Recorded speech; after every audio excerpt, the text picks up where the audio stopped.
We have an official script. It's right here. But I prefer to go a little off script so it can be a little bit more engaging. So I'm going to do something that is potentially risky. And I'm going to ask everyone to introduce themselves. I'm going to call your name. And I'd like to have you pop onto the camera and say hi. So I'll start with me. My name is Kara Snow. I work for the Technology Association of Oregon. I'm the Chief Community Engagement Officer. And I am going to pass it off to Justin. So when you hear your name, pop on video, wave, and tell us who you work with. All right, Justin, you're next. Hi, everyone. My name is Justin Martinez. I'm the Event and Program Coordinator. I help the office with a variety of different things, mostly programming, communication, and outreach. I will be your kind of online community engagement liaison, just making sure everybody has what they need during the process. All right, Paul. Hey, this is Paul Fryer. I'm a tech leader for retail at AWS, and been with AWS about a little more than 3.5 years. Before that, have a long history in software development through the financial technology, mobile banking apps, online apps, and just a whole bunch of different things, all the way from developer to architect to tech leader. And it's really great to join you all today. I'm looking forward to the discussion and hope to talk a little bit about Amazon's culture of innovation today. Excellent. Paul's our keynote speaker, which we may now not have to introduce because he did a great job. Skip. All right, Skip Newberry, President and CEO of TAO, and glad to be with you all tonight. Cody. Hello, my name is Cody Brown. I am a freelance software developer. Hi. Hi, Kate.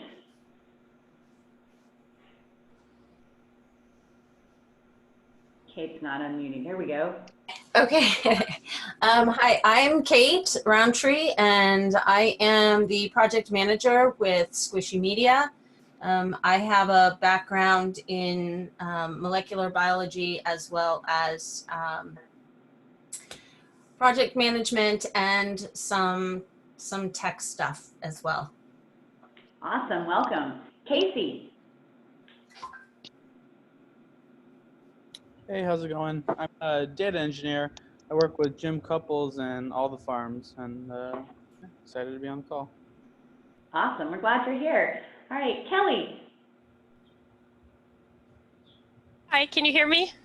Yes, we can. Hi. Okay, I'm Kelly. I'm a freelance UX, kind of just beginning my career in it. I'm interested in research and design. I have a background in business ownership and human behaviorism. Fantastic. Well, welcome. Eric Miller. Hey, everybody. I'm Eric. I'm the principal at Squishy Media. Been doing web application development in the Portland area for about 20 years. We do a lot of work with healthcare and scientific research projects, primarily funded through the federal government. I'm looking forward to seeing what we're doing today with some really useful design work oriented towards some data needs that don't get enough attention. So looking forward to seeing what we can do. Awesome. We're glad you're here. All right, this is exciting. AC iPad Pro.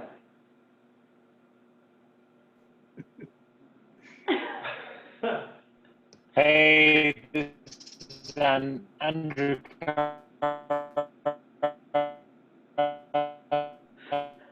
Oh, Andrew from Apple. You're cutting it. All right. Andrew's cutting in and out a little bit. He sounds like he's in. He sounds like he's in an echo chamber. Andrew, I'm going to mute you. MKL. Changed my name. I logged in. That's my iPad. But I'm on the education team here. That's me. All right, we got you. MKL. Hey, hi, it's Mark Lowe. I don't know why it's only showing as MKL. Background in engineering, software, and medicine, and I work in wearable health technology, and glad to be here. I'll be working on one of the sprints with Claude Goodman. Awesome. We're glad you're here too. Hey, Ed.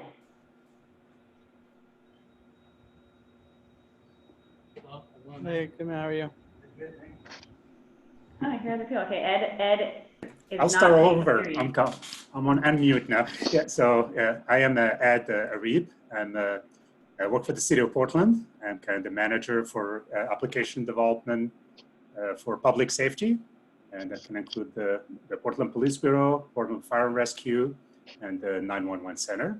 And just found out about the summit just a few hours ago. And so it's like, yeah, it looks very interesting. So decided to join.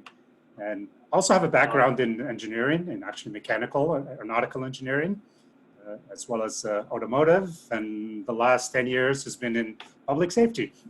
So I'm kind of looking forward to kind of learn about the different projects and meet some of the other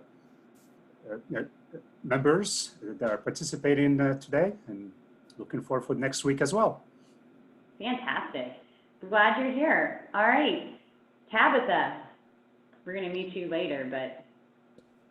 Hi there, this is Tabitha Jensen. I use she, her, and they, them pronouns. I'm the Deputy Director at New Avenues for Youth, and I'll be sharing information about the development of the Safe Place app later on down the road.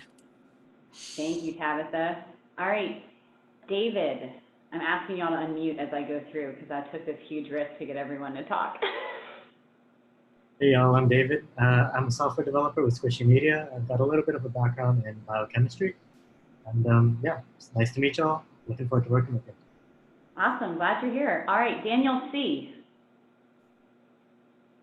Hi, my name is Daniel Coates. I am a software developer, and that's really what my primary background is in, a lot of .NET development, and recently I'd been doing some projects with Mark Davis, and I saw this, thought that, since I'm in between work right now, that might as well do something useful. Awesome, I love that. Thank you for being here. Maybe we can get you a job too. Nell. Hopefully.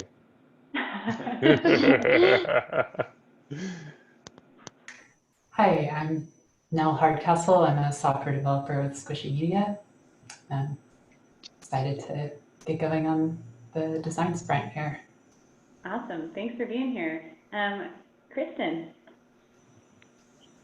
Hi everyone, Kristen McCroskey here. I'm a communications consultant with AT&T and really excited to see what everyone comes up with this week. Thanks for being here. Gregory. Hi, I'm Greg Nowak. I'm a design and UX lead at Squishy Media. 10 years of experience doing front-end development with a background in printmaking. Glad to be here. Awesome, we're glad you're here. Alexander? I guess that's me. My name is Alexander Altatsky. I solution architect at Renet Consulting, company over 20 years in Portland, Oregon. And I have about 30 years experience in software engineering. Have a lot of backgrounds in different industry. Also, I'm certified Scrum Master and Product Owner, and like to do something useful and maybe join the team, or I actually have my own team and software developer and designers, so they may join us and I will allocate some time to from myself and my team to working on a project. That's awesome. We're glad you're here and you're bringing a team with you. Thank you. Yeah, sorry I can't turn on my camera. I log in from my desktop computer, so the camera is off. That's all right. We'll look forward to seeing you later in the week. Hey, sure. Jim Couples, do you want to introduce yourself or do you want me to? You can introduce me. This is Jim Couples. He's from All the Farms. He's amazing. He's a second-time design sprinter, and on our last one, I think he did like all of the challenges. What am I missing, Jim, that you want to add? You live in Eugene, and you're pretty awesome. I'm flattered to deceive. It'll be fun working with y'all. And I do a lot of political data projects and ag stuff. All right, thanks, Jim. Hey, George, I know you're going to say a few words, but would you like to introduce yourself? George may, I'm trying to get him to unmute. Let's see. We can come back to George. Hey, Chelsea. Hi, I'm Chelsea Spangler. I'm a full stack software engineer with a project management background in the environmental policy field. And I'm currently looking for full-time work. So I'm excited to do something meaningful in the interim. I love that. Welcome. We're glad you're here too. Hi, Catherine. Hey, let me turn on my video. Hi, I'm Catherine Darnell Helms. I'm the Chief Data Officer for the state of Oregon, and I guess the sponsor / challenge owner of the Agricultural Data Hub. We're glad you're here. You're technically a second-time design sprinter too. Eduardo. Hi, I'm Eduardo Beltran. I am currently projects and strategy manager for a company called Grupo Sistemas.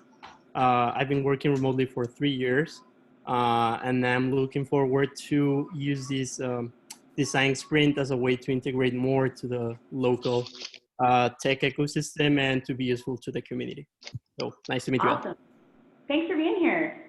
The one Thank and you. only Mark Davis.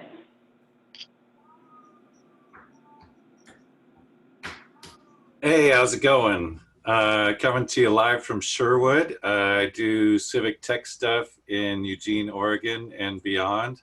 We just released the Eugene Food Scene, which is like a food discovery app and website, and excited to see what's going on with this sprint and if we can, if our team can help solve some of these challenges. Cool. Thanks for being here. Tommy. Hello. Hi, I'm Tommy Tran. I'm also a developer at Squishy Media, and I have a background in biochem, and I am looking forward to see what happens this week. Cool. Thanks for being here. Claude, we'll hear from you again later, but go ahead and introduce yourself. Hi everyone, I'm Claude Goodman. I'm a biomedical engineer and germ technologist and the founder of CareWheels. We're going to be hosting one of the sprints to develop a Bluetooth-enabled sensor system, and I look forward to telling you all more about it soon. Awesome. Thank you. Ralph.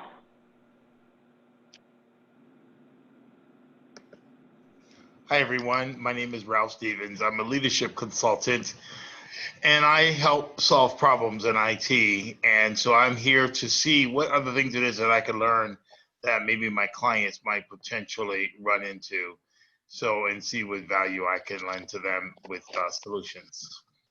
Awesome. Thanks for being here. What a great reason to engage. Danny. Hi, I'm Danny Shoemaker. I'm a full stack software engineer with a background in scientific illustration, specifically facial reconstruction, as well as some nonprofit experience here in Oregon. And I'm really excited to be working on the app to help New Avenues for Youth, since my previous employer, Oregon Community Foundation, was very supportive of them, and I have enjoyed working with them in the past. Awesome. We're glad you're here. William H. Hi, everyone. Can you guys see me? Yes. Oh, sweet. So I am a senior at South Eugene High School, in addition to a member on the South Eugene robotics team. So we saw this event online and we were like, this is so cool. We'd love to participate. So we're hoping to participate and, learn something new. Yeah, it's good to be here. Awesome. Thanks for bringing the high school perspective. We really appreciate that. We love our students. Lee.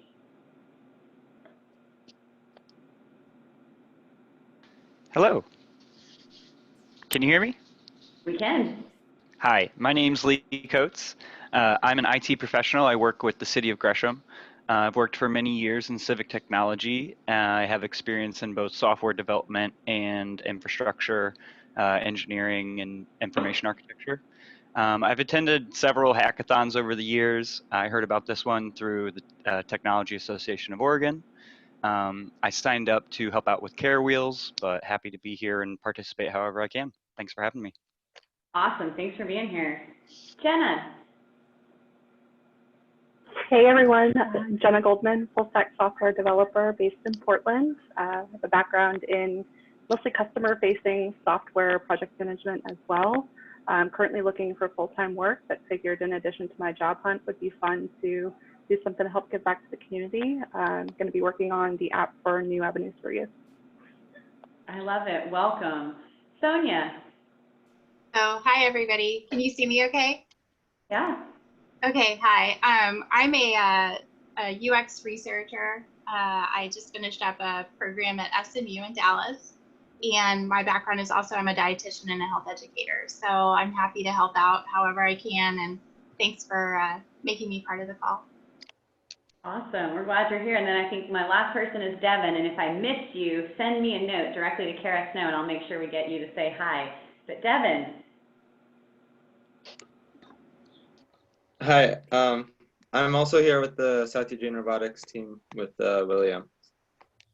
Awesome. Very cool. All right, I haven't gotten any notes, so that was risky, but I think the 17 minutes we just spent getting to know each other is the best way that we can do online networking. So now I will really let Skip start this thing. All right. Well, thank you, Kara. That was great, and thank you all for joining us. I want to start by just saying this is really a pleasure to be able to do yet another design sprint. This is our second one in under 3 months. And Kara is an expert host and sort of project lead throughout this experience, so you're in great hands. Last year, we came up with this idea, a concept of how do we deconstruct a hackathon into essentially a week-long design sprint, and start with the premise that the challenges would be defined by the community. And so these two changes resulted in us moving from a normal 48-hour hackathon to something that was much more extended and allowed us to include many more members of the tech community, as well as it allowed us to kind of empathize with different communities to foster innovation and build bridges. In April, we had the opportunity to take this model and try it in a slightly different setting where we worked in a completely virtual environment with local independent growers and farmers who shared challenges that they'd like to see technology address. And the goal was really to attempt to address the urban-rural divide. Today, we're kicking off our second virtual design sprint, and it's got challenges that were gathered from the community, which affect things like food security. It's good. I feel like this is going to be a child health and wellness, and also the digital divide. Each of these challenges existed prior to this COVID-19 crisis that we find ourselves in, and the health crisis has really only exacerbated the obstacles. So we look forward to having you all approach these challenges with your technical savvy, expertise, and enthusiasm. And I'd also like to send a big thank you to our sponsors, AT&T, Google, and the Portland Trailblazers. We could not do this work without their generous support. So next, I'd like to introduce George Granger, who's the president of AT&T for Oregon, and he's going to speak about the work that AT&T is doing statewide that aligns with our design sprint challenges. George? Thank you, Skip. Can you hear me okay? Yep. Great. Well, first of all, Kara, that was a terrific way to start this meeting. I really appreciate it, and I wanted to say it's really nice to meet all of you, even though it's in this unique circumstance. And I also appreciate the fact that the TAO has been able to pivot so smartly in making sure that these kinds of events can continue to go on even during the challenging times that we're living in. And we are very excited to be part of this again this year. I mentioned that these are extraordinary times, and we all know those issues, from the COVID pandemic that's disrupted all of our lives, to confronting racism in our communities and searching for solutions that drive the change we desperately need. We're all looking for how we can step forward and do our part to make a positive difference. And I think the focus of this event, the design sprint, so aligns with many of the challenges that we're dealing with today. Food security, children's health and wellness, and bridging the digital divide. These are causes that we're all looking to do our part and make a difference in a meaningful way. Now, we are just one of the many businesses trying to make a positive difference. with these challenges. And our focus on each of these issues is one of the reasons I'm really happy to be part of AT&T. I appreciate our focus on supporting the community and addressing critical issues. I think it's exciting to see new avenues for youth participating in this event.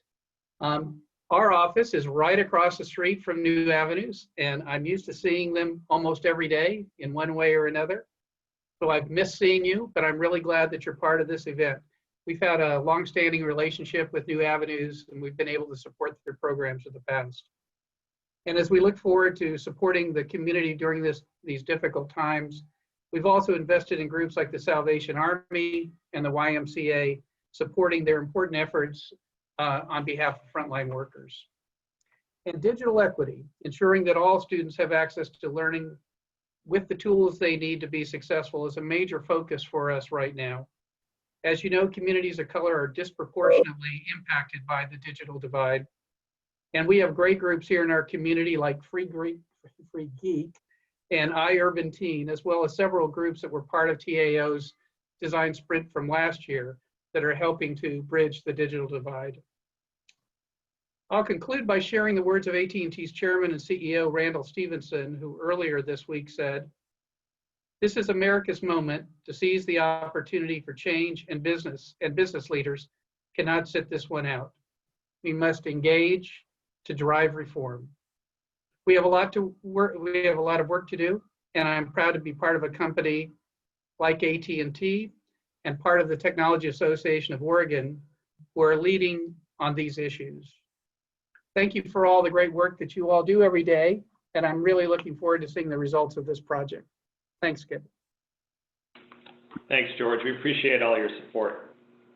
It's now my pleasure to introduce our keynote speaker, Paul Fryer. Paul is the head of Worldwide Solutions Architecture for Retail at Amazon Web Services. He has 20 years of domestic and international experience developing high-scale, secure, reliable platforms and products, and he's led teams in the retail, finance, and healthcare industries. So we're fortunate to have this thought leader and expert practitioner with us. Is our keynote. He's going to inspire the technologists out there to innovate on some cool solutions. So Paul, take it away. Thanks, Skip. I appreciate the introduction, and I appreciate the opportunity to speak with the community. Just want to make sure my screen is sharing right. So let me click the share button. And are we able to see the deck I've prepared here? I can't hear if you, is anybody, can you confirm you're able to see it? Yes, we can see it. Yep, we got it. You're ready to Thank go. You. All right, great. Yep. Well, great. Well, it's great to be with you guys. I think this will only take, maybe 25 minutes. It's not a huge deck. And we can do some Q&A at the end if you want to. But I wanted to spend a little time just kind of showing the community how we at Amazon think about innovation and how we do that at scale across the company. Now I'm in Amazon Web Services, and that's one business in a sister company to Amazon.com. So we'll look at kind of like some of the different companies inside of Amazon and what is it that is consistent about all of them in terms of innovation and how we think about building products and services for customers. And so at the core mission of the entire company is to be the Earth's most customer-centric company. And really what that means is the focus is all on the customer. And so it's not on technology or a given domain. It's not on e-commerce, and it's not on cloud necessarily. It's on just making sure that we're focusing on the customer. And the way that we do that is by starting with the customer and working backwards from there. And so all of our innovation strategy is centered around this simple idea of basically just listening to the customer and building from what they want to do. I mean, there is many ways to do kind of a strategy, how you want to run your business. You can sort of focus on competitors and see what they're doing. You can focus on maybe a technology idea that you're building. And there's lots of them that would work, but the one that we've centered on is really we're focusing on customers. And so if you read this quote from Jeff Bezos's 2016 letter to shareholders, there's always advantages of customer-centric approach, but the big one is customers are always beautifully, wonderfully dissatisfied, even when they report being happy and business is great. Even when they don't know it yet, customers want something better and they desire to be delighted, and that'll drive invention on their behalf. And so we have a saying in Amazon that 90% of the features we build are literally driven from customer feedback, and then the other 10 is us inventing on behalf of the customer, basically looking around corners and trying to anticipate what they will need. And so if we look at the kind of a quick history of Amazon, it's founded in 1994, and we started with the Amazon.com property, and then got into CDs and DVDs, and then we're the first major player to cloud computing with Amazon Web Services. Then got into devices, video streaming service, groceries, in-store smart or in-home smart devices like Alexa and Echo, physical stores like bookstores, and now physical convenience stores like Amazon Go. And this is actually a picture on the left here. If you're not familiar with Amazon Go, it's a technology solution that allows people to literally just walk into a convenience store and pick up what they want, put it on their either in their pockets or in their shopping bag, and just walk out. That phrase, just walk out, is literally the name of the business unit in Amazon now, because we've spun this out of Amazon Go into its own commercialized offering that we're now working with other customers to bring that to them. So what we want to kind of cover today is these 4 pillars of innovation. It's really around culture. How do we get the right principles in place to have a consistent understanding of how we approach innovation?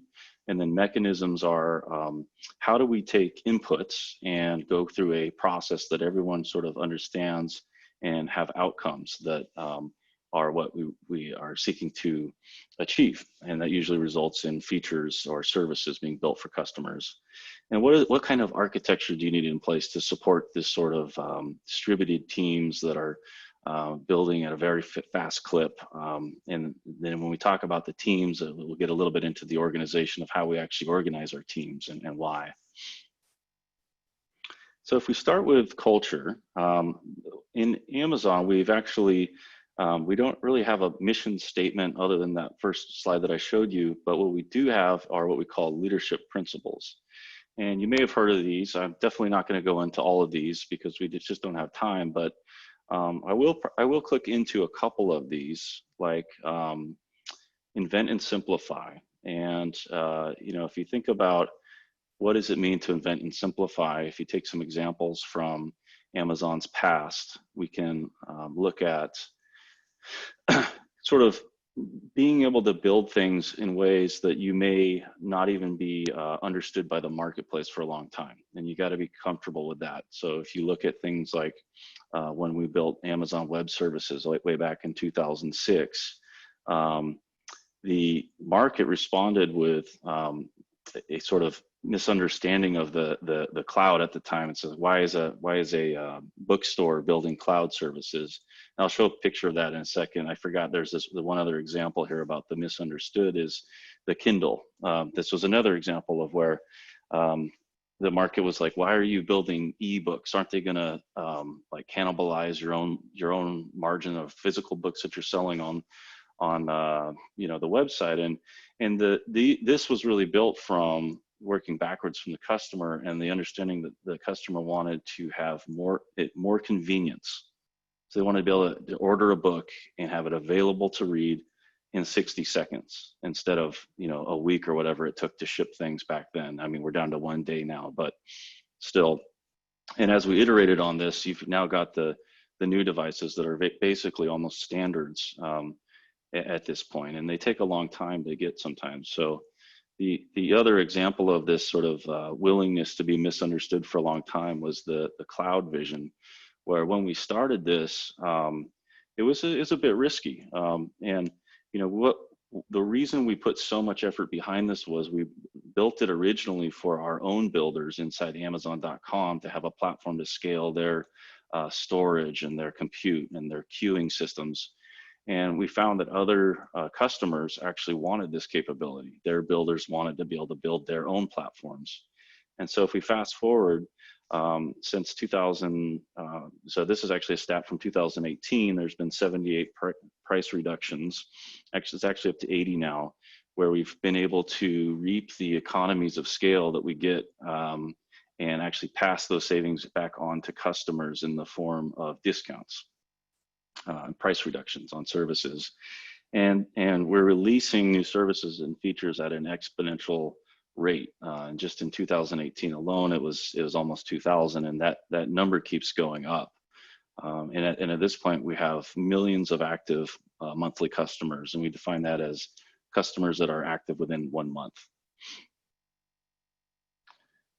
And then bias for action is another leadership principle, which we really do value, because we know that the speed matters in business. And one thing that we talk about is are actions reversible? And if they are, we can take calculated risk. And so this concept of a one-way door or a two-way door is a mental model that we use to say a one-way decision is, or a one-way door is if you're doing something like building a fulfillment center, huge capital investment, not something you can just take down, or a data center, for example. But a two-way door is something that you can come back from. So that might be testing a new product or building a new mobile app, and these are things that are well suited to go ahead and experiment with, because if you get it wrong, when you fail, it's okay. You can recover from that.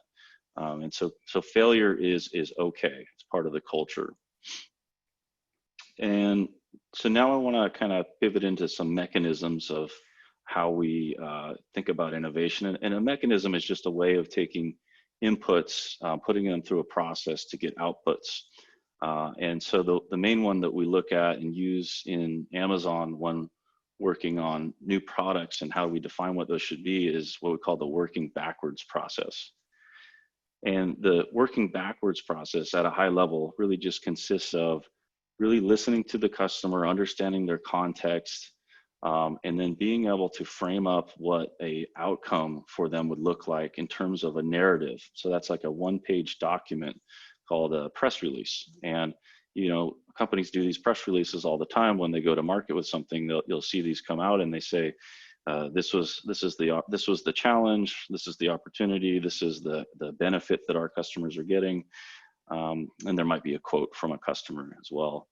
And then there's frequently asked questions, and there's some visuals that are also built in part of that. And so we'll kind of go through those a little bit more right now. And it all starts with the customer, really understanding who is the customer and what are their needs. And so you literally kind of spend time with them, interviewing them, understanding the pain points, understanding where the gaps are.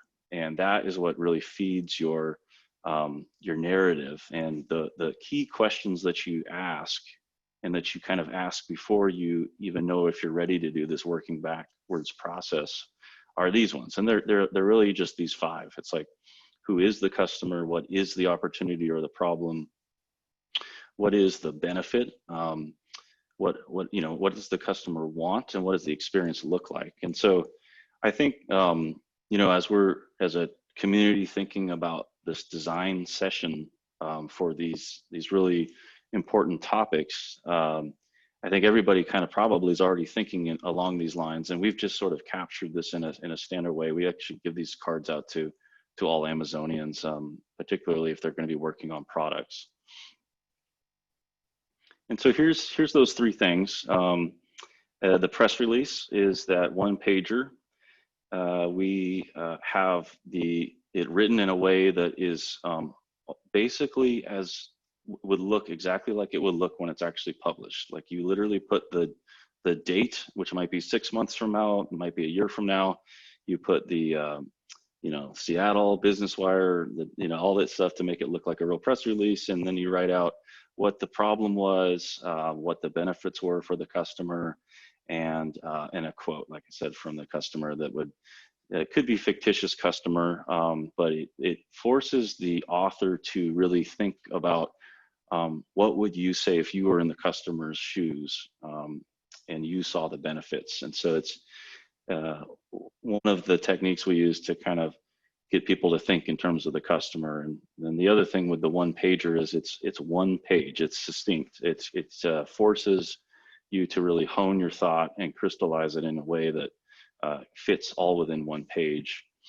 And there's a lot of iterations on it. We iterate on this. I'll kind of look at that in a sec, but the FAQs, frequently asked questions, are where you can dive deeper. So that one page is the press release, and then the FAQs are really the hard questions, where you're encouraged to write questions that you know are going to be prickly and they're going to be hard for you to figure out, that the customers are going to ask. So like what does the pricing look like? What does the refund process look like? What does the SLA look like? And then there's internal FAQs, which are from your peers and from your leadership that ask you questions around, have you considered this other thing so far? And if you have, why did you make this decision? And a lot of those kinds of things are, is this a one-way door? How do you know that you can recover from this? That really challenge your thinking. And so you'll get these and you'll iterate on this, and it's really an iterative process.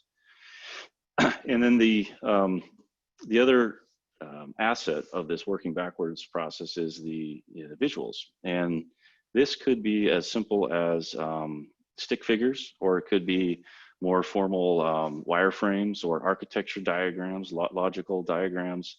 And it's kind of meant to think about this around like the clarity of the diagram should kind of match the maturity of your document. So if you're early in the iterative process, it's just fine to have wireframes or pictures captured from a whiteboard.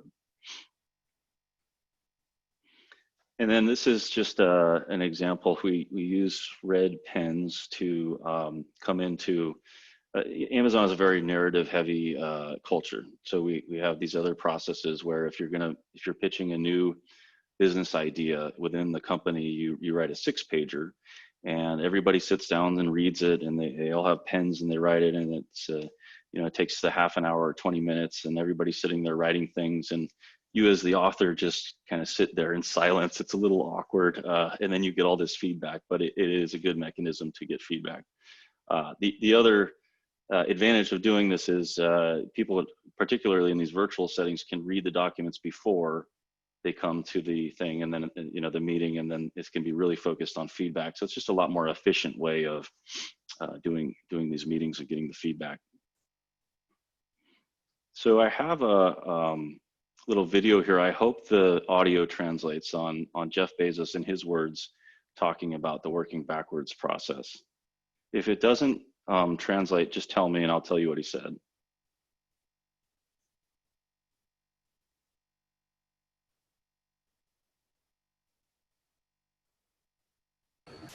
I'm not getting the audio.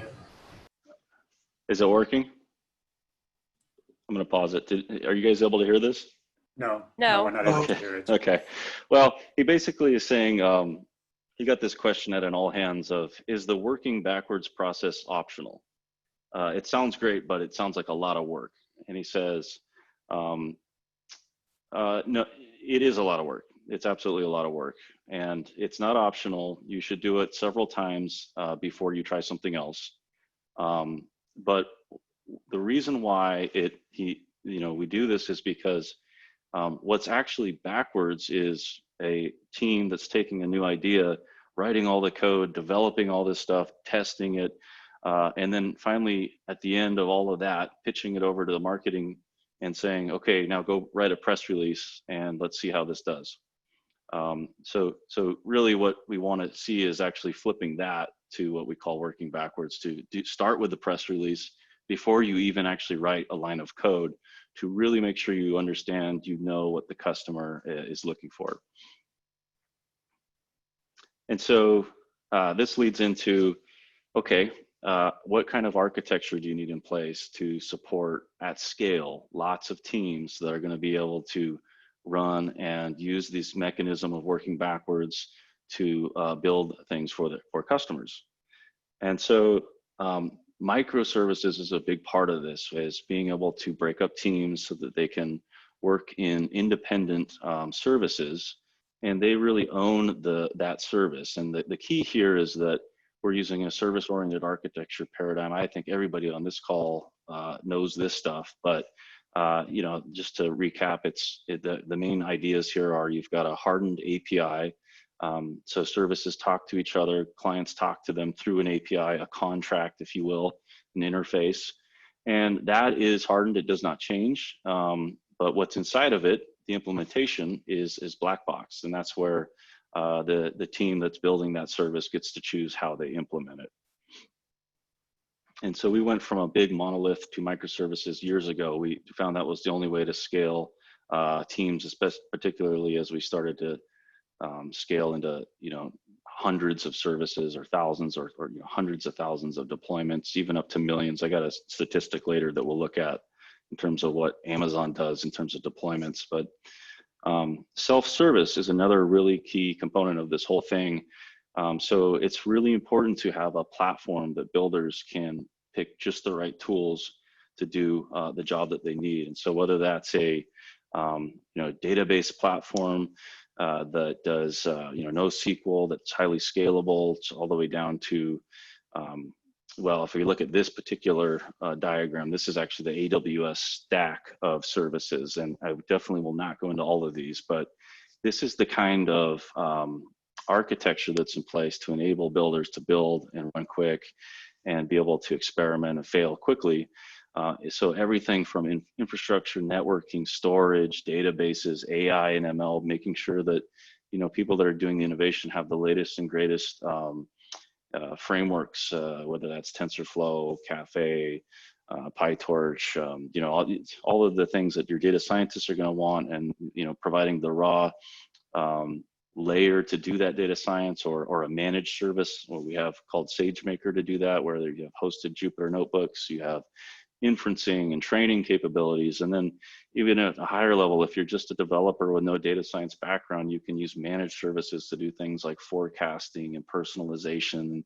You can start to imagine how you could maybe use some of these technologies to forecast sort of like food, where food stock levels might be, and maybe do personalizations around people that are at risk, and can you sort of proactively reach out to them. These sorts of things are all kind of like experiences you can compose just based off this huge catalog of services. So that's the kind of architecture that we see when we have teams building on a platform. And so this is one of those stats I was talking about. We have thousands of teams using microservice architecture, doing continuous delivery, you know, CI/CD pipelines over multiple environments. It's hundreds of millions of deployments a year. So at that scale, it's you definitely have to have the architecture to support that kind of innovation. And then let's talk a little bit about how we organize our teams. So in Amazon, we like to say we hire builders, and what we mean by builders is people that like to invent things, that like to look at customer experiences and say, you know, figure out what's wrong with them, and then go find ways to fix them. And that's really in line with sort of our listening to customer, working backwards from the customer.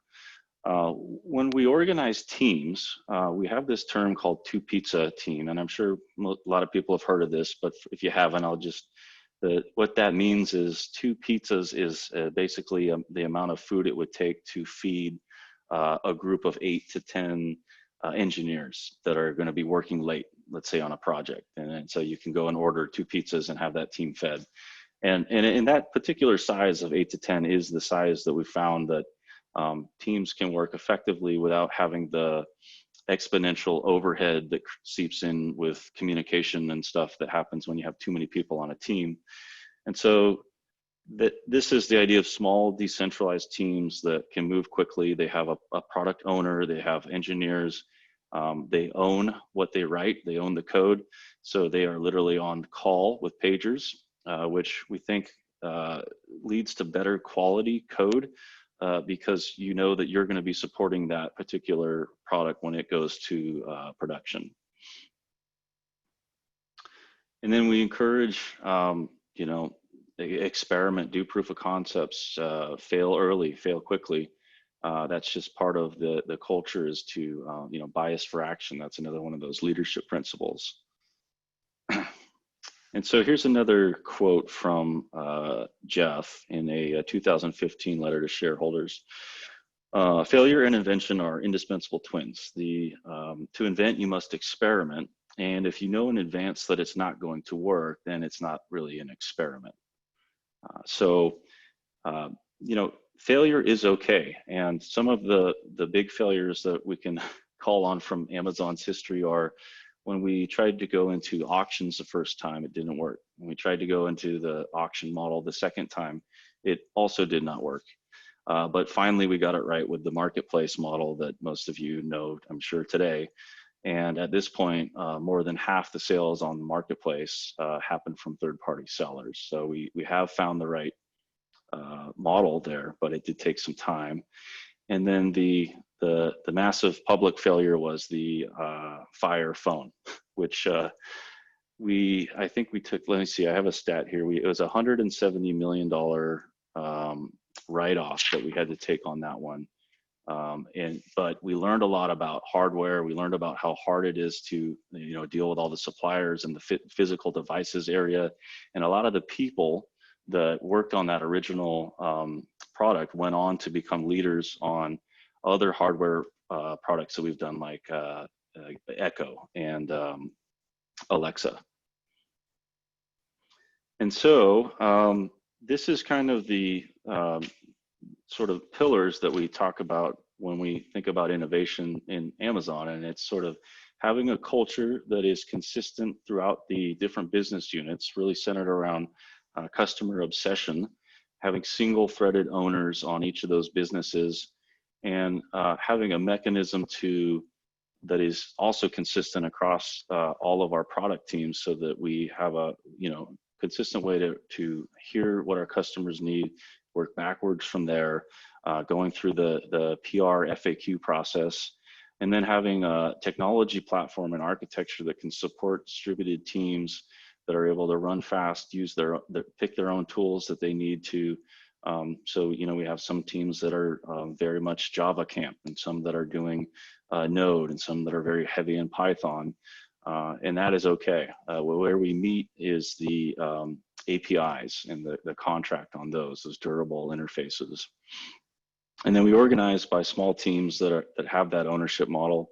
And really the ownership, I'll just emphasize, is really important. I work with a lot of customers, and do see that other customers, very big customers, that are also have a culture of run fast, but they sometimes do not have that ownership part. And so they end up with this big portfolio of projects that are sort of abandoned, and over time it can be very draining in terms of your technical debt buildup. So with that, I want to leave you with one more quote from Jeff. And invention comes in many forms, many scales. The most radical, transformative inventions are often those that empower others to unleash their creativity and to pursue their dreams. And so with the birth of Amazon Web Services, this is kind of the one example that we have that's really kind of suited for this quote, is that we built it to you know, empower Amazon.com. But once we started seeing other companies wanting to build their platforms, the next hot startups coming on and building huge market capital, you know, exits, and being just a huge success. And you look at it today, and the number of active customers, you know, in the millions, it's pretty incredible to watch what's happening there. And so I guess what I would think is, what can we do as a community to build tools or services that are going to really move the needle for food security, child health and wellness, digital divide, and how can we empower those audiences? How can we use the working backwards process to really understand those audiences, and then work backwards to build services that we think will help them pursue their dreams? So that's all I have prepared for today. We can do a little Q&A if you want, but Skip, I'll turn it back to you. Sounds good. Thanks, Paul. That was great. And so we'll open it up to Q&A now. So if folks have questions, feel free to throw those into the chat, and we'll help make sure that Paul gets those. Give it a minute here or so for folks.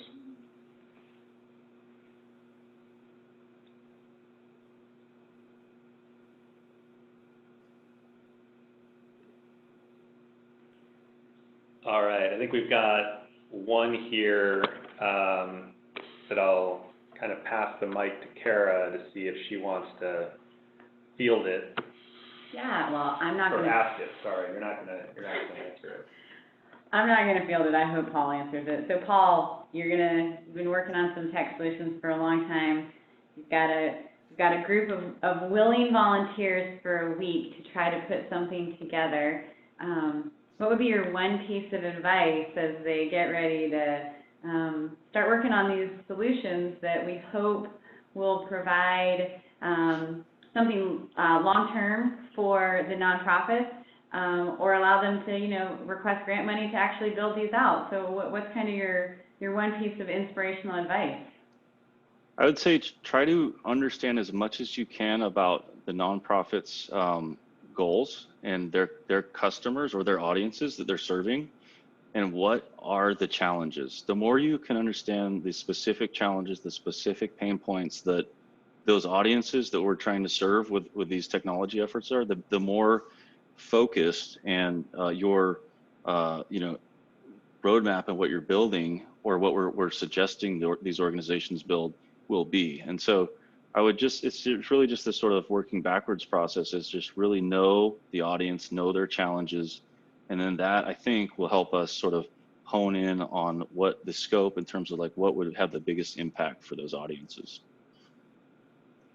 Awesome, thank you. And you kind of tee us up well for some of the events that will follow throughout the rest of the week. So if anybody has any other questions, feel free to ask them. Otherwise, we can give Paul a round of applause and thank him for getting us back on the agenda. So we appreciate you doing a nice job with that timing-wise, Paul. Thank you. Yeah. Well, thanks for having me. I really appreciate it, Kara and Justin and Skip. Yep, thank you. That was really, really interesting. And just anecdotally, there was an acquaintance of mine who was at a company that got acquired by Amazon, and they thought they were pretty hot stuff because they were small and nimble, they thought. And then they realized how quickly Amazon really moves, broken out into these very distributed kind of small teams that are incredibly well managed, and yet are all kind of moving in the same direction. And so the speed of innovation there is quite significant despite the size of the organization. And I thought that was remarkable. It was really surprising when I heard that. Yeah, it's kind of like one thing I forgot to mention was Jeff has this perspective about failure, being able to embrace failure. So you got to keep experimenting, and if we're really going to hold up that culture of experimentation and innovation, you're going to have to do it as the company grows. You got to keep that same ratio, which means that your failures are going to get even bigger, and you have to be okay with that. So like going forward, you have to be okay with having pretty big, significant mistakes. So anyways, that's just a kind of another story that kind of shows how even at scale, you got to be willing to continually embrace failure, because that's required. It goes hand in hand with innovation. Awesome. Well, thanks again, Paul. Appreciate it. I think now we're set up well to have Kara give an overview of what we can expect in terms of the challenges and sort of what comes next. So, Kara, you want to take it away? Yeah, great. Thanks, Skip. And thanks again, Paul. I should have asked you to stick around and come back next week to be a judge.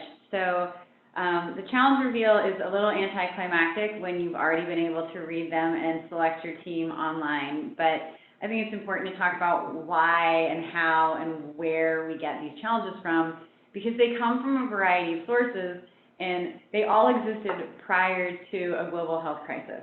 Food security across the state, the health and well-being of our youth, the digital divide and engagement of our senior population are just a fraction of the issues that we know are facing our residents today. And we know we could tackle so many different challenges. And we're really grateful to all of our partners in the TAO ecosystem, from our private sector partners with AT&T, Google, and the Trailblazers who focus on these issues, as well as our government partners who provide us some of the data, and the community partners for really helping us define our focus areas for this design sprint.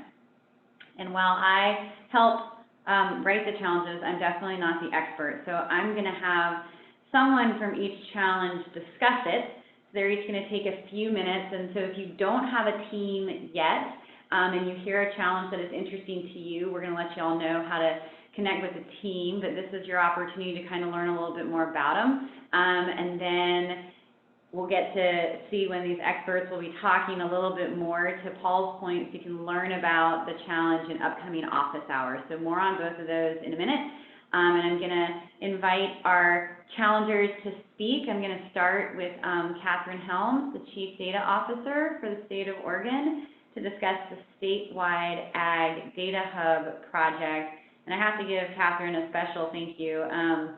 This is a really interesting topic for a lot of people, and so this is the second time we've brought this to the design sprint.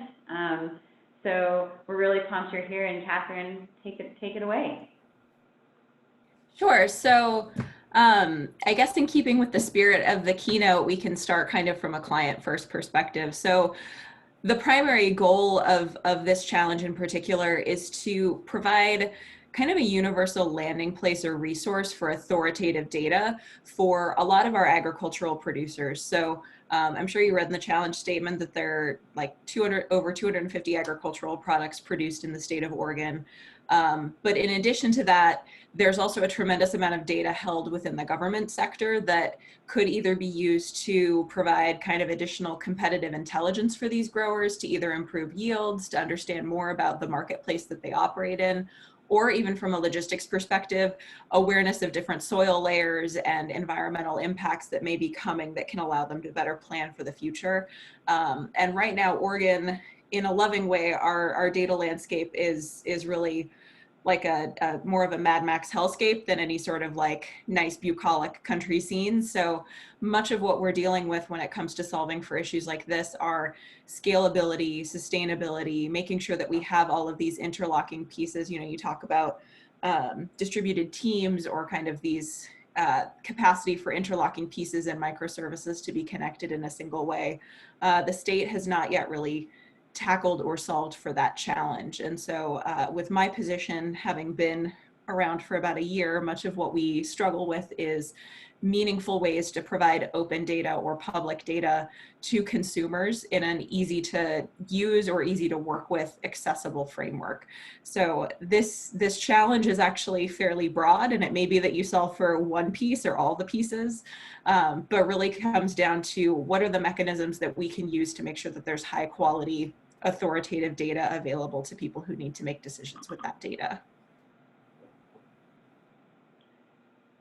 Awesome. Thank you, Catherine. I will tell you, this has been really exciting to work on, and Catherine has been incredibly helpful from a data transparency standpoint. Like, that's been very, very cool. So I'm going to invite Tabitha Jensen. I hope I get the last names correct. Deputy Director of New Avenues for Youth, to discuss the Safe Place for Youth app. Great.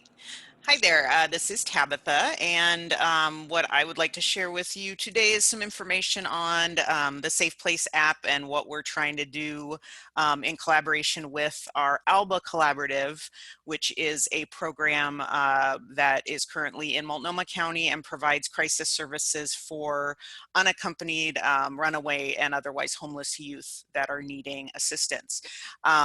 So there is a program called the National Safe Place Network, and that national organization convenes many cities and creates hubs and lead agencies in every large city throughout the country. And Portland did not have a hub up until very recently, and we became the licensed Safe Place lead within the last 6 months in support of our work with runaway and homeless youth. And what we're trying to do with the Safe Place app is kind of build on what Safe Place is meant to do, which is to create safe places within a community where a yellow and black sign that looks kind of like a traffic sign that says Safe Place becomes known by youth in the community as a place that they can walk into at any time, 24 hours a day, and immediately get connected with crisis services, which it could include emergency shelter. And so what we are hoping for is an app that can be used not only by young people, but theoretically by those host sites, which could be schools, fire stations, libraries.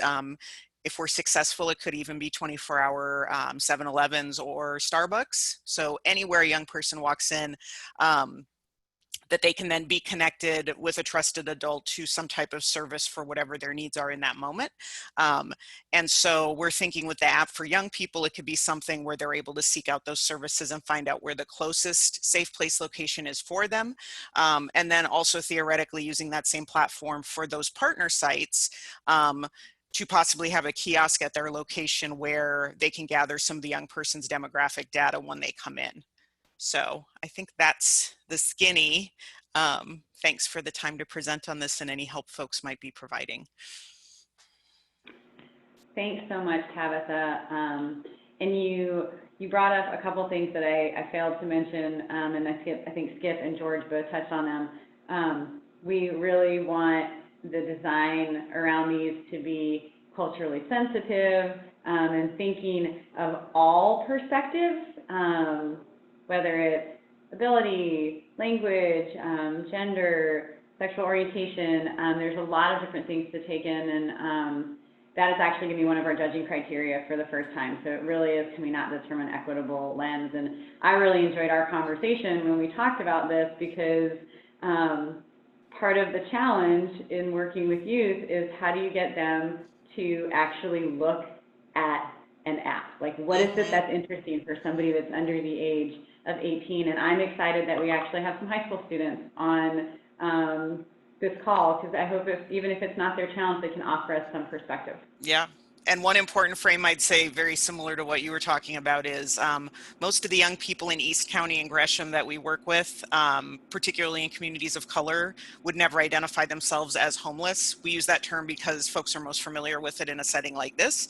But so that's going to be one of the challenges, but also opportunities, is how we make the outreach materials attractive and interesting, and also not using language that would not honor who they are. So. Tabitha just gave you a great teaser for her office hours tomorrow. Thank you, Tabitha. Next, I'd like Andrea Paluso, I hope I said your last name correctly, Andrea, Director and co-founder of Family Forward Oregon, to discuss the One Stop for Caregivers app. And this one, I think, actually has an opportunity for a better naming standard, but I'll let Andrea take over and share what we're trying to accomplish. Yes, thank you. Thanks so much for having me here today. I hope y'all can hear me okay. I do have a kid in the background practicing or in a piano lesson, so you might hear that. I apologize. Okay, so Family Forward Oregon is an organization that organizes mothers and caregivers to advocate for stronger public supports, policies, and programs to support the economic stability and security of mothers and caregivers. So we have a long history of organizing folks in various parts of the state towards systems change at the local level and the state level, and some at the federal level, around things like advancing, as we did last year, the most progressive and inclusive and equitable paid family and medical leave law in the country, which will be implemented in Oregon here in the next couple of years, on organizing toward more accessible and affordable and high quality childcare, on organizing around equal pay protections, on protections against discrimination and sexual harassment in the workplace, a variety of other things. So we really think about care across the age spectrum. We think about folks who are caring for children, for their parents, for a family member with a serious illness. I mean, the reality is, I think this, you know, sometimes I think we think of often caregivers as other people, but actually we are all caregivers. I assume everyone on this call at some point in their life is going to care for someone else in their family or their extended family network, or need care from someone else because of something that they're experiencing. So we think about that very broadly. And we also think about those who do paid caregiving work, folks who are working in childcare sectors, in senior care sectors, caring for people with disabilities, all of that. So some of the struggles that we've had are that we've advanced a lot of pieces of legislation at the local, state, and federal level, but our lawmakers and kind of those systems rarely invest in making sure that people understand how to access those rights and protections. So there's a lot of overlapping protections of various kinds that people find hard to navigate. There are challenges sometimes in understanding what your rights are or how to exercise them or where to go for more information. So, you know, we have a new paid family and medical leave program rolling out. All of you will be covered. Do you know how? I mean, where would you go to find that information? We've had new laws pass around accessing childcare leave and paid sick time during this COVID crisis under the FFCRA Act at the federal level. Do folks know what they have access to, what their rights are, kind of how to exercise those? We have childcare assistance programs and mortgage assistance programs right now. People can access extended kind of periods of time and reasons for unemployment insurance. There's a variety of different ways in which mothers and caregivers have access to ongoing, and in this moment in particular, a variety of different resources to help them get by. But if they don't know they have those rights, then they're not really rights. Because they can't access them and they can't exercise them.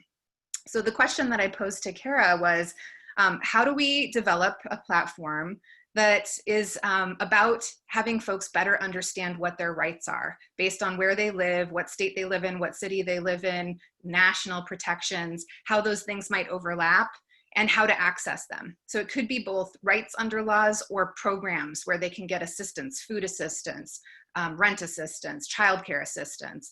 This is always a problem. There's a lot to navigate all the time for folks. These programs and things are administered by multiple different city, state, and federal agencies. It's hard to know which one is the one that you're supposed to go to with the question that you have. You're not sure if you qualify for all of them or some of them. So it's always a challenge for folks to navigate, especially busy caregivers. But it's especially a problem during this COVID crisis because so much is changing so fast. We have federal legislation, major stimulus packages passing over and over again, and they're still writing rules and still putting out information while we're supposed to be implementing these things. And people on the ground have not been able to access these protections, these rights, these programs in real time.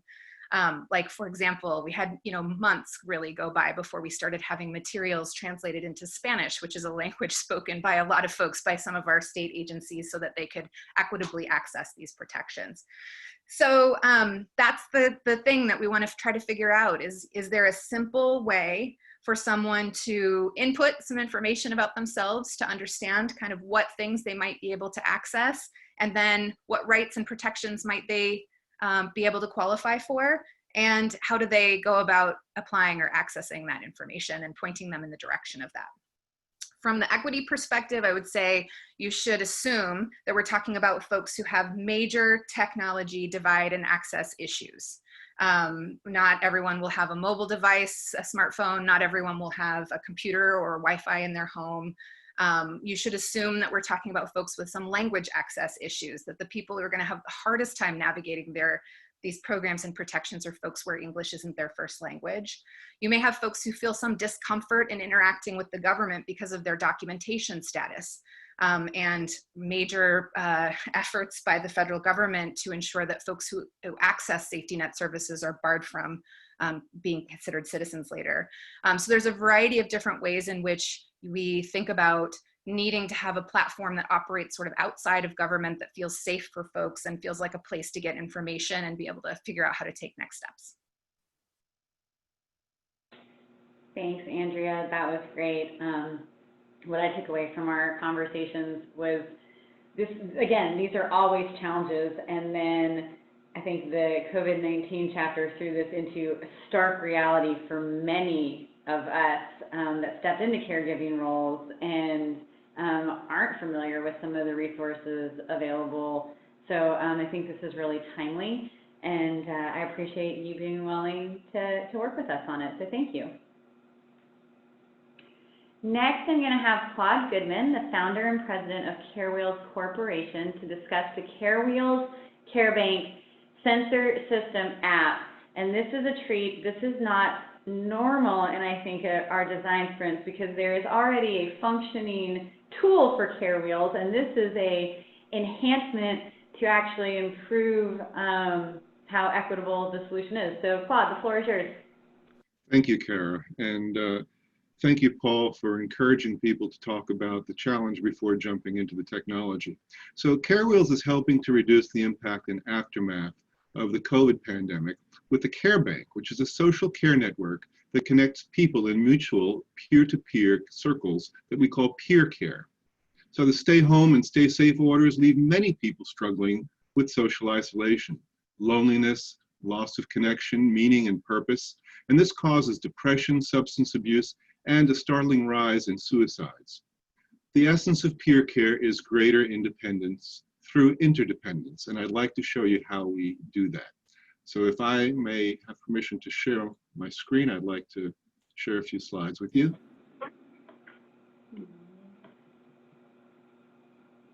Should be able to do it. Justin. Are you able to see?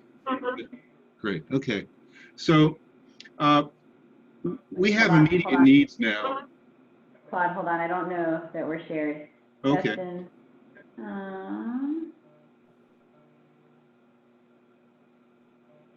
I tried to give multiple participants.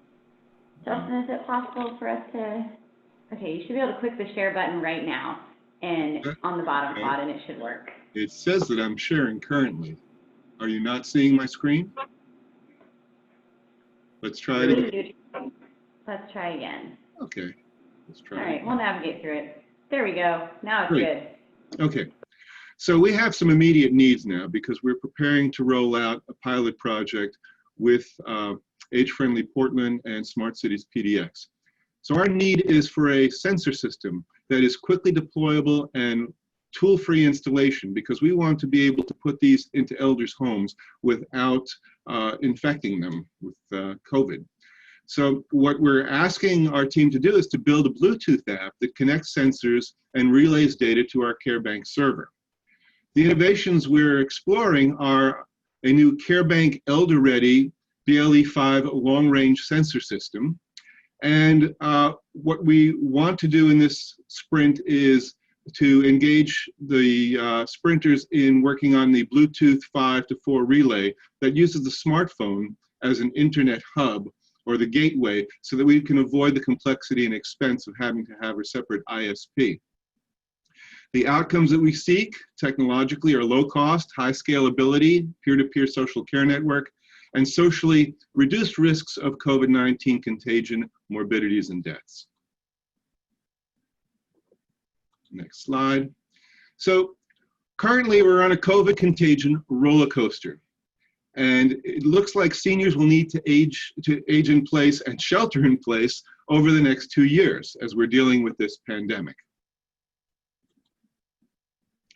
Our solution is the CareBank, which is a combination of IoT sensor-based telecare and a time bank. Telecare supports aging in place and shows a group status of the peers in the care wheel, as you can see on our app. The time bank values peers as assets and monetizes their peer care services in terms of time dollars. We provide virtual peer care to keep elders connected during this pandemic. So here's the CareBank app, and literally we put the power of peer care in the palms of elders' hands. So you may ask, well, why do we need this? We already have these medical alert help buttons. You've all seen the obnoxious ads on, help, I've fallen, I can't get up.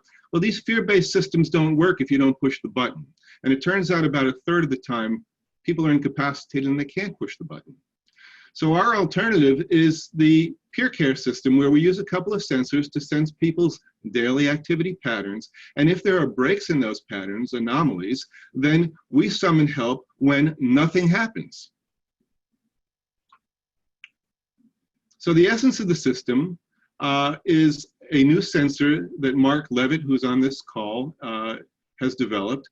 I call it the Elder Ready Sensor System. It uses new Bluetooth 5 long range, and for those of you familiar with coded PHY technology, this would be whole house Bluetooth sensor technology. And essentially we use an accelerometer to tag important items in the household to be able to sense that people are going about their daily activities.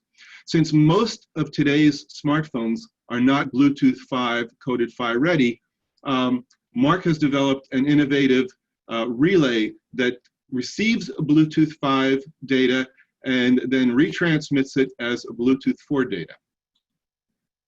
So we have a current system that we're prototyping. It's complex and of limited scalability because we're reliant on the Samsung SmartThings IoT system. And it's a relatively complex system. It requires a technician to go in an elder's house and do the installation. And frankly, it's not as reliable as it needs to be. So we want to replace this complexity with a simplified CareBank system using the Bluetooth 5 sensors, the CareBank relay, talking directly to the CareBank app and sending the data up to the cloud to our CareBank server. This is simple, low cost, and super scalable. And the reason we're doing this, our theory of change, is that peer care values elders as assets to provide mutual monitoring and first response services like medication adherence to reduce loneliness. The outcomes are that peer care saves lives and money. And we hope that the impact is that we will scale this up to meet the rising needs of elders. This is our virtuous circle. And these are the things that we are offering the sensor app team for this sprint. Mark has programmed a Bluetooth relay to behave as a sensor simulator, so it's constantly pumping out Bluetooth data that can be used to design the app. And he's written a Bluetooth interface specification for the CareBank app, which details exactly the data formats and protocols and requirements to be successful with this. So if you're interested in what we're doing, please visit carewheels.org to learn more about the project, both its social and technological importance. And I look forward to meeting with our teams and seeing you guys on Mobilize. Thank you. Awesome. Thank you, Claude. This is an interesting project. They're all interesting, but this one I find interesting because there's an opportunity for a hardware component, which we don't often get. And there may be a socially distanced drop-off to get a piece of hardware to do some data collection for somebody on one of the teams that's working on this. So we are like right on time, which is amazing. We're 1 minute ahead of schedule. So I'm going to just tell you kind of the logistics and the next steps. So we have office hours. Oh, actually I'm not. This part is, I write everybody else's script but my own. This is just a little quick how to do a 1 week sprint. It seems like we have a lot of folks on the phone that are pretty techy. This is a resource that is available to you, but we're going to call today, we're going to call tomorrow day one. So you know you've had this opportunity to learn about what we're doing, you map out your problem, pick where you're going to focus. Day two, ideate and capture potential solutions. I think that Paul and Amazon gave us some good ideas there. Day three, you're going to pick that solution that you're going to want to work on and turn it into a testable hypothesis. Day four, hammer out a high fidelity prototype. And day five, test your solution prototype with real live humans. All right, I realize there are some challenges with the things I just said, like the last one being real life humans are not something that we are allowed to interact with right now. So you can go ahead and forget that that is a suggestion.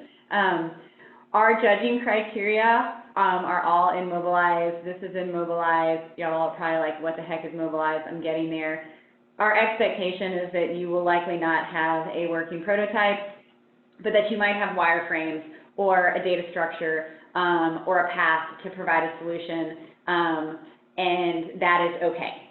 If you have a working solution in 7 days, that is incredibly impressive, and we will absolutely watch you demo that and be awed. So the whole spectrum is available to you in terms of what we are judging on. So what you're seeing on the screen right now is the word Mobilize, which I keep talking about. It's our online engagement platform for the Technology Association of Oregon. As you all have signed up, you have gotten an email to join the Techlandia Design Sprint community. It is not spam. When you click on it, you can confirm your profile. It is behind our firewall, so no one has access to it. You do not have to download the app if you do not want to. There is an app that is available. I use it on my desktop. It integrates directly with your email client, and all of your actual email addresses have been stripped out of it. So it just says, and I'm going to pick on Tabitha because I can see her name. It just says, I think, Tabitha Jensen at Techlandia Design Sprint.techoregon.mobilize.com. And it's this really long, email address. You can reply back in email. It gets collected in the tool, but this will allow us later tonight or tomorrow morning to go in and connect people that are on teams that may not work together. And this is where we have all of our resources living. And if you did not get your invitation or you were not sure what it was, you can feel free to send an email to me or to Justin. Both of our emails are in the chat. And when you get into the tool, you'll see it looks, I'm not allowed to say this, it looks like most other social networking sites that you're probably familiar with using, so pick one. And it's pretty intuitive. You'll see all the events that are upcoming. You'll see all the office hours that are upcoming. So you'll have that whole agenda, and you'll also have the Zoom information for the office hours that you choose to attend, all in Mobilize. There is also a developer tools resource list. So this is completely your choice in terms of the tech that you use. So that resource list is in there. It's everything from your code control to data visualization tools and beyond. There are a few tools in there that we've gotten free access to. There is some data sets. So the New Avenues for Youth team has provided a data set that is already living in Mobilize. We will be able to capture some information and data from the state if you're working on the Ag Hub, and so we can put that in there as well. You will also see a small slide deck which gives you the guidelines for the pitch back presentation. The deck is only 3 slides, but on the second slide it has the 7 kind of areas that we want to see, then our judges have been prepped on. The judging criteria is in there as well. So there are 8 judging criteria that go everywhere from the usability from the customer standpoint all the way to the technical feasibility. And then, as I mentioned before, the equity lens. And speaking of that, our partners at the Trailblazers have allowed us to share the equity filter that they approach internal conversations and challenges with.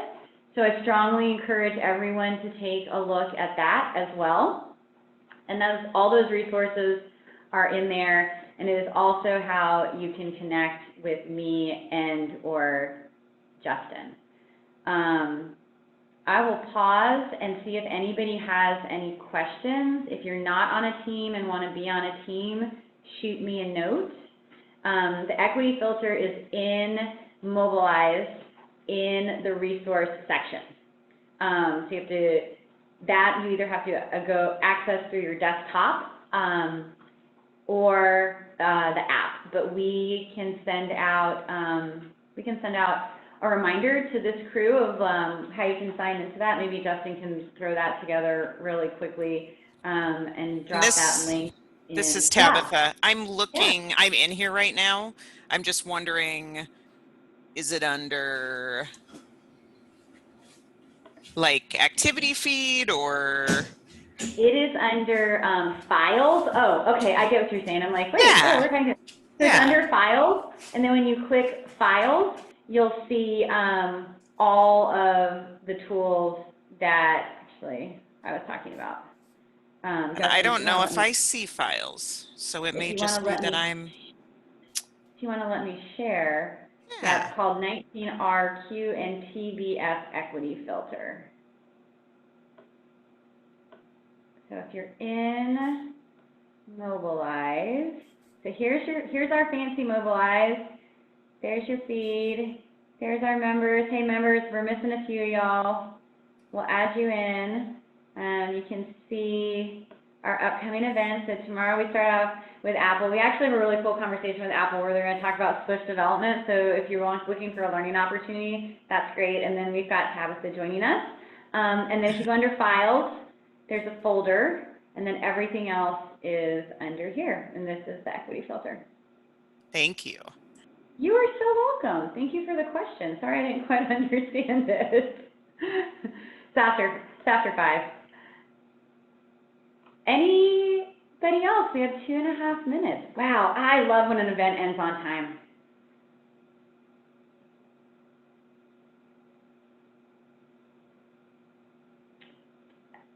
I don't hear any other questions. Skip, would you like to add anything? No, I think that was great.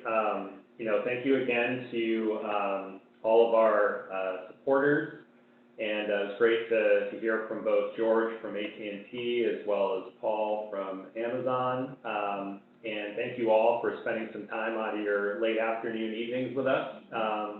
I think I'll echo George in saying I'm excited to see kind of what comes up out of this at the end.